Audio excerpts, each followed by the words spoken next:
അസ്സലാമു അലൈക്കും വറഹ്മത്തുള്ളാഹി വബറകാതുഹു. ബിസ്മില്ലാഹിർ റഹ്മാനിർ റഹീം. അൽഹംദുലില്ലാഹ്.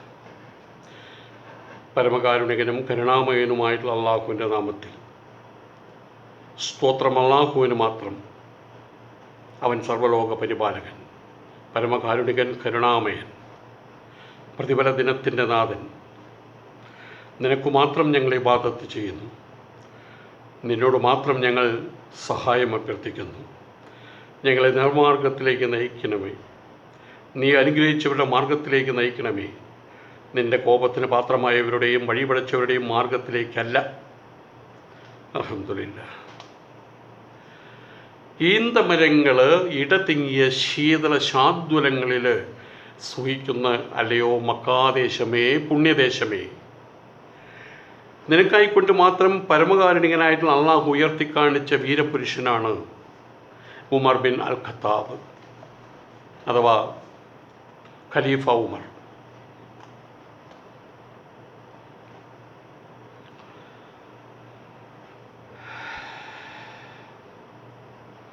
ഏതായാലും തൽക്കാലം തിരിച്ചു പോവുക, അതേ മാർഗമുള്ളൂ എന്നൊരവസ്ഥയിലേക്കാണ് മുഥന്ന കാര്യങ്ങൾ മുന്നോട്ട് നയിച്ചത്.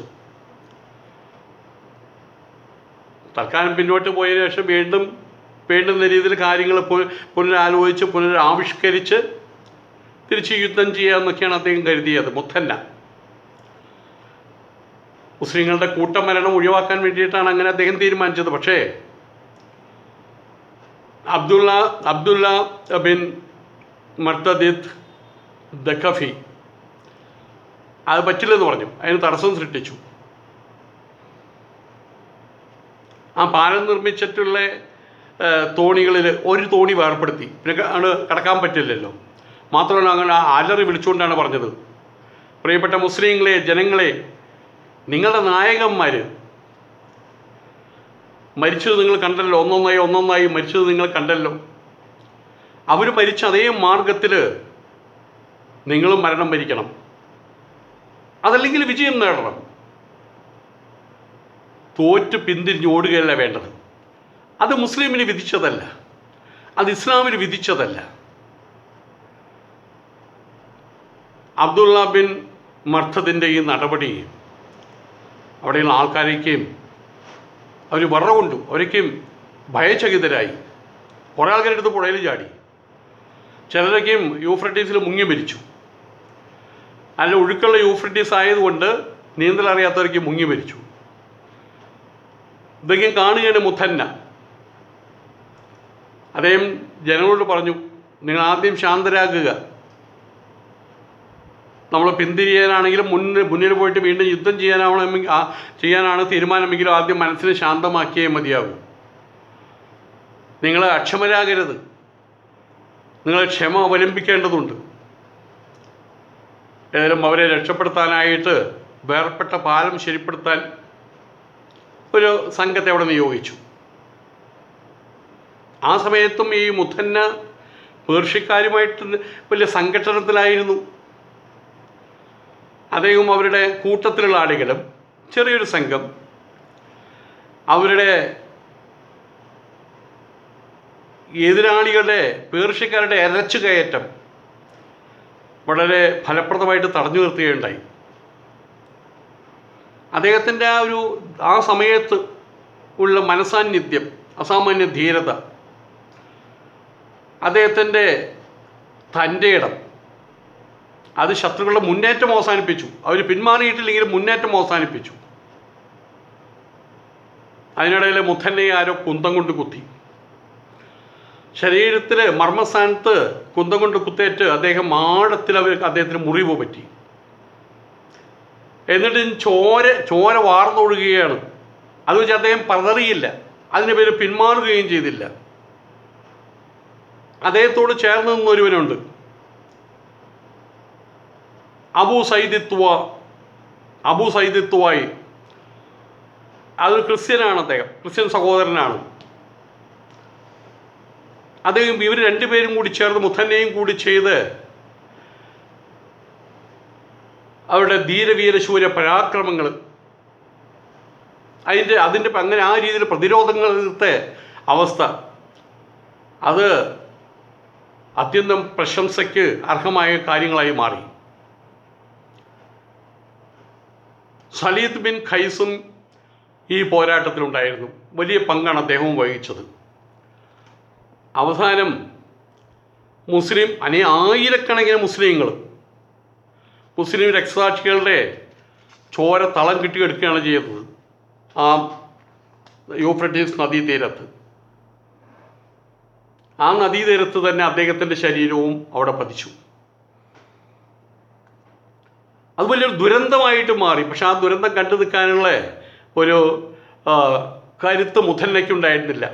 സ്വന്തം ജീവനല്ല, അതിൻ്റെ നഷ്ടമല്ല അദ്ദേഹത്തെ അല്ലെങ്കിൽ അതിൻ്റെ ആ സ്വന്തം ശരീരത്തിലുണ്ടായ വേദനകൾ, മുറിവുകൾ, അതല്ല അദ്ദേഹത്തെ സങ്കടപ്പെടുത്തിയത്. അല്ലെങ്കിൽ നാളെ ഇനി ഒരു പക്ഷേ മരിക്കാൻ പോകുന്നു, അതുമല്ല സങ്കടപ്പെടുത്തിയത്. പക്ഷെ ആയിരക്കണക്കിന് മുസ്ലിങ്ങൾ, അതിന് നേതാക്കന്മാർ, അവർ മരിച്ചതിൻ്റെ രക്തം അവിടെ മണലിൽ തളം കെട്ടിക്കിടക്കുകയായിരുന്നു. ഏതായാലും എല്ലാവരും പാലം കിടന്ന് രക്ഷപ്പെട്ട ശേഷം മുഥന്നയും മറുകരയിലേക്ക് മടങ്ങി. ഈ സംഭവം നടക്കുന്നത് ഹിജറയ്ക്ക് ശേഷം ഹിജറ വർഷം 13 റമദാനിലെ അവസാനത്തെ ശനിയാഴ്ച അന്നാണ് ഇത് സംഭവിച്ചതെന്ന് ബലാദുരി അദ്ദേഹം രേഖപ്പെടുത്തി വെച്ചിട്ടുണ്ട്. വലിയൊരു ദുര്യോഗമാണത്. ആയിരക്കണക്കിന് മുസ്ലിം സഹോദരങ്ങൾ വെട്ടും കുത്തും ആനകളുടെ ചവിട്ടും കുതിരകളുടെ ചവിട്ടുമേറ്റ് മറുകരയിലും മരിച്ചു കിടക്കുന്നു. ഒരുപാട് ആളുകൾ നദിയിൽ വീണ് മുങ്ങി മരിച്ച് ഒഴുകിപ്പോകുന്നു. അവരുടെ ശവം പോലും കിട്ടിയില്ല. അവശേഷിക്കുന്നവർ 2000-ഓളം പേര് മദീനയിലേക്ക് പോയി, അവിടെ സുരക്ഷ തേടി. ബാക്കിയുള്ളവരെ നശിപ്പിക്കാൻ ബഹ്മനും സംഘവും ഇനി വരുമോ? ഇതാണ് ഇനി മുഥന്നയുടെ സംശയം. ആയതുകൊണ്ട് തന്നെ അദ്ദേഹം കൃത്യസമയം പാഴാക്കാതെ ഹീറയിലേക്ക് മടങ്ങി. അവിടെ നിന്ന് ഉല്ലൈസിലേക്കും അദ്ദേഹം പോയി.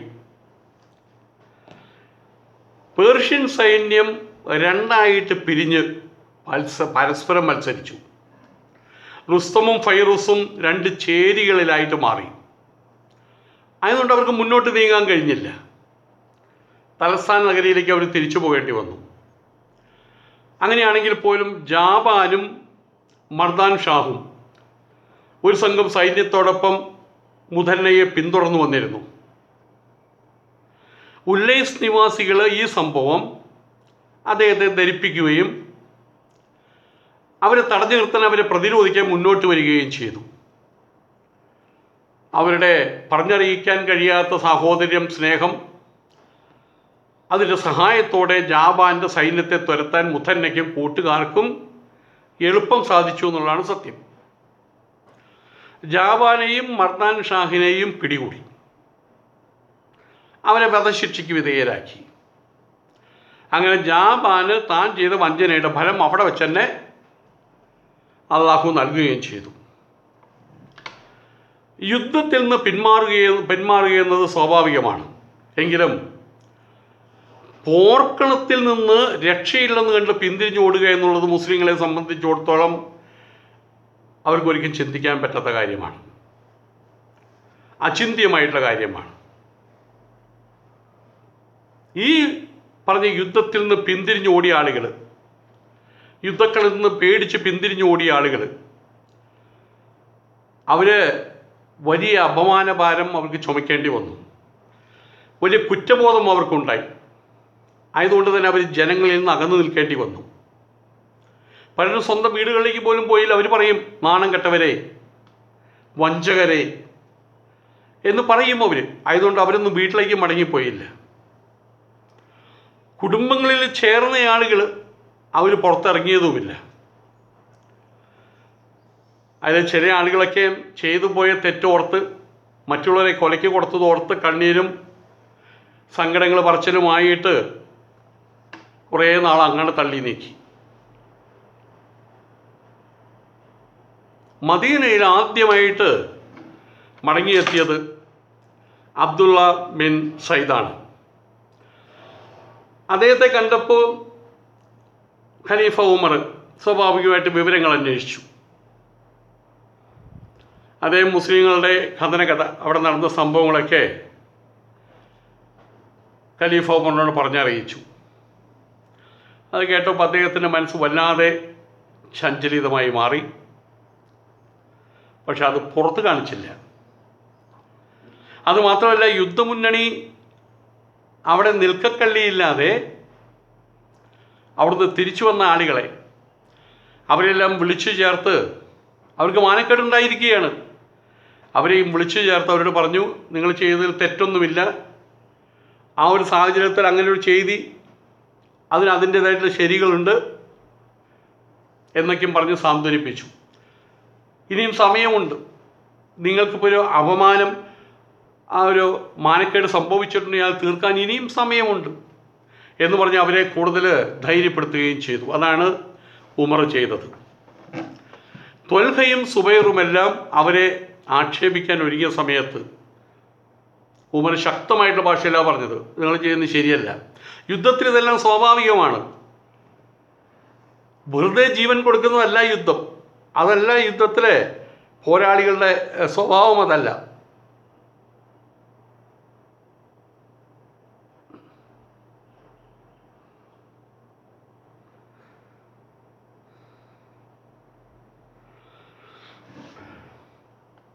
സുബൈറും ത്വൽഹയും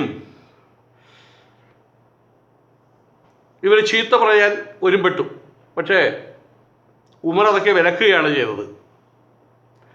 ആരുടെയും ആത്മാഭിമാനം, നാളെ യുദ്ധത്തിന് പോലും പോകാൻ ആളുകൾ തയ്യാറാതിരിക്കുന്ന ഒരു അവസ്ഥ വരരുതല്ലോ. അതുകൊണ്ട് ആരുടെയും ആത്മാഭിമാനം അതിന് ക്ഷതം വരുന്ന രീതിയിൽ ഒരു സംഭവം അവിടെ ഉണ്ടാകാതിരിക്കാൻ വേണ്ടിയിട്ട് ഉമർ പ്രത്യേകം ശ്രദ്ധ ചെലുത്തി. അവിടെ നടന്ന എല്ലാ അപമാനങ്ങളുടെയും, അവിടെ നടന്ന എല്ലാ കെടുതികളുടെയും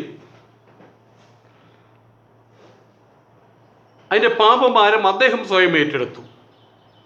എൻ്റെ കുറ്റം കൊണ്ടാണ് സംഭവിച്ചത്, എൻ്റെ നോട്ടക്കുറവ് കൊണ്ടാണ് സംഭവിച്ചതെന്നാണ് ഉമർ പറഞ്ഞത്. യുദ്ധമുന്നണിയിൽ നിന്ന് അവിടെ നിൽക്കക്കള്ളിയില്ലാതെ പിന്തിരിഞ്ഞോടുന്നവരെ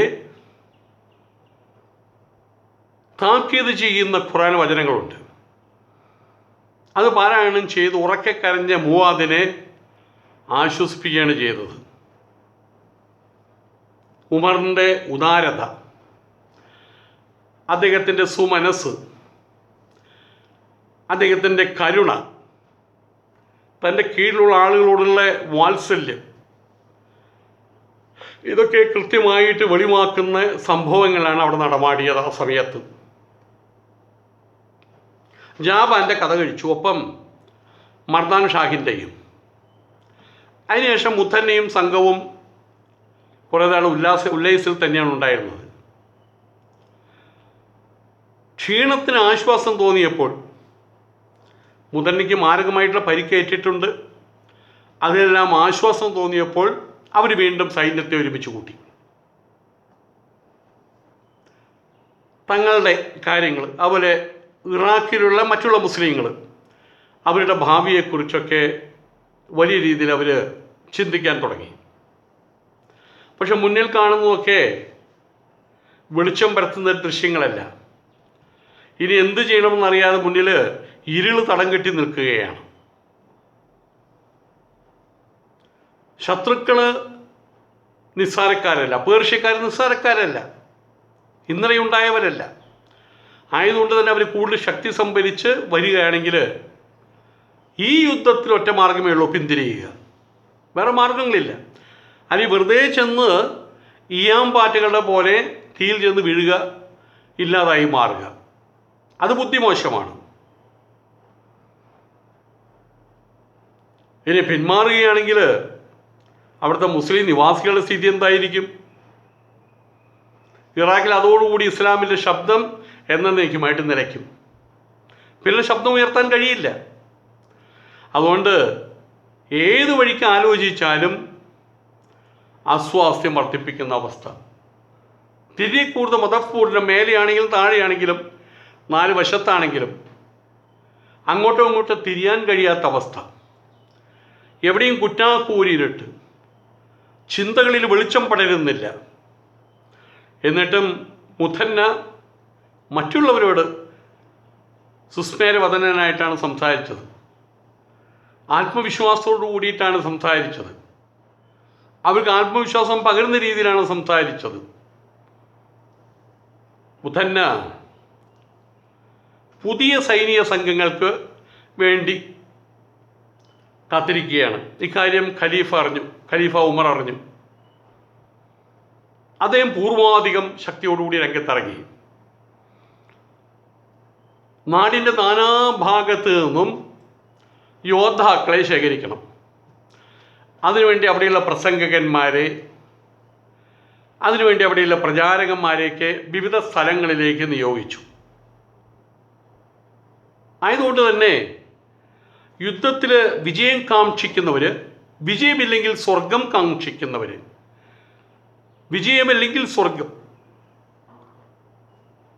ആ ഒരു സങ്കല്പം മനസ്സിൽ ഉറച്ച ഒരുപാട് ധീരസേനാനികൾ ആവേശപൂർവ്വം രംഗത്ത് വരികയുണ്ടായി.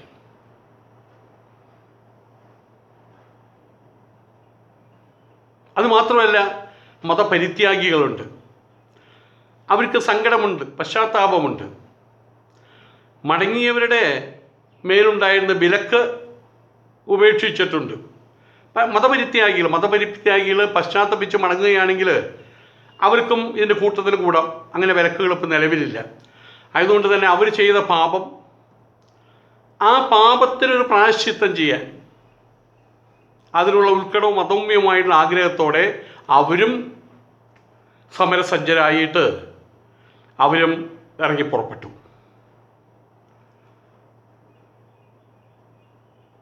ജരീർ ബിൻ അബ്ദുള്ള തൻ്റെ ഗോത്രമായിട്ടുള്ള ബജീലക്കാരെ ഒരുമിച്ച് കൂട്ടിയിട്ട് മദീനയിലെത്തി. മിക്നഫ് ബിൻ സലീമിൻ്റെ നായകത്വത്തിൽ അസദ് ഗോത്രത്തിലെ 700 അശ്വഭടന്മാർ അവിടെ ഒരുമിച്ച് കൂടി. ഹസീൻ ബിൻ സയ്യിദിൻ്റെ കീഴിൽ ബനു തൈം ഗോത്രത്തിലെ 1000 ആളുകൾ അണിനിരന്നു.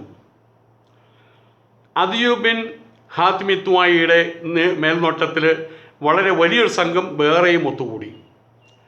നാടിൻ്റെ നാനാഭാഗത്തു നിന്നും എല്ലാ ഗോത്രക്കാരും ജനവിഭാഗങ്ങളുമൊക്കെ യുദ്ധസജ്ജരായിട്ട് കളത്തിലേക്ക് പ്രയാണം ചെയ്യാൻ മദീനയിൽ ഒത്തുകൂടി. ഇതൊരു ദേശീയ യുദ്ധമാണ്, ദേശത്തിന് വേണ്ടിയിട്ടുള്ള യുദ്ധമാണ്. സ്വന്തം നാടിൻ്റെ ഭാഗതയം, സ്വന്തം നാട് ഇതേപോലെ നിലനിൽക്കണമോ അതോ വേണ്ടയോ, അന്യാധീനപ്പെടണമോ, അത് നിശ്ചയിക്കുന്ന സമരമാണിത്. ആ സമരത്തിൽ ഞങ്ങളെ കൂടി ഉൾപ്പെടുത്തണം എന്നാവശ്യപ്പെട്ടുകൊണ്ട് ആളുകൾ വരികയുണ്ടായി. അങ്ങനെ വന്നവരിൽ നമീർ, തഗ്ലബ് തുടങ്ങിയ ക്രൈസ്തവ ഗോത്രക്കാരും ഖലീഫയുടെ അടുത്ത് വരികയുണ്ടായി. അതോടൊപ്പം ഇറാഖിൻ്റെ വിവിധ ഭാഗങ്ങളിൽ നിന്നായിട്ട് അദ്ദേഹം മുഥന്നയും വലിയൊരു സംഘത്തെ രൂപീകരിച്ചു. പേർഷ്യക്കാർ വെറുതെ ഇരിക്കുകയായിരുന്നില്ല. അവർ ചാരന്മാർ മുഖാന്തരം അവർ ഈ കാര്യങ്ങളൊക്കെ അവർ മനസ്സിലാക്കുന്നുണ്ടായിരുന്നു. ഖുറാൻ തെക്ത് റുസ്തമിനും ഫൈറൂസിനും അധികാരം വിഭജിച്ചു കൊടുത്ത് 2 ആളുകളും സൈന്യത്തെ ശേഖരിക്കാൻ വേണ്ടി ചുമതലപ്പെടുത്തി. അവിടെയും ഇത് തന്നെയാണ് സംഭവിച്ചത്. അങ്ങനെ 12,000 ഭടന്മാരെയാണ് അവരൊരുമിച്ച് കൂട്ടിയത്. മഹ്റാൻ, അതുപോലെ വൈഹിർ അഹമ്മദാനി അവർ സേനാനായകന്മാരാക്കുകയും ചെയ്തു. കഴിഞ്ഞ യുദ്ധക്കളത്തിലുണ്ടായ നേട്ടങ്ങളെ വിസ്മരിക്കത്തക്ക വിധം വിജയം വരിക്കാനുള്ള വെമ്പലിൽ അയാൾ ആവേശപൂർവ്വം സൈന്യത്തെ നയിച്ചു. ഈ കാര്യം മുഥന്ന അറിഞ്ഞു. മുഥന്ന സഹായത്തിനായി പുറപ്പെട്ട ജരീർ ബിൻ അബ്ദുള്ളയോടൊപ്പം മറ്റും പെട്ടെന്ന് ബുവൈബിലെത്താൻ കൽപ്പിച്ചു. കുഫ പട്ടണത്തിനടുത്തുള്ള പ്രദേശമാണ് ബുവൈബ്. അദ്ദേഹവും സഹാക്കളും അവിടേക്ക് പുറപ്പെട്ടു. എല്ലാവരും ഒത്തുചേർന്നു. മുഥന്ന തൻ്റെ സൈന്യത്തെ സസൂക്ഷ്മം അവലോകനം ചെയ്തു, സസൂക്ഷ്മം നിരീക്ഷിച്ചു. അൽഹംദുലില്ലാഹ്.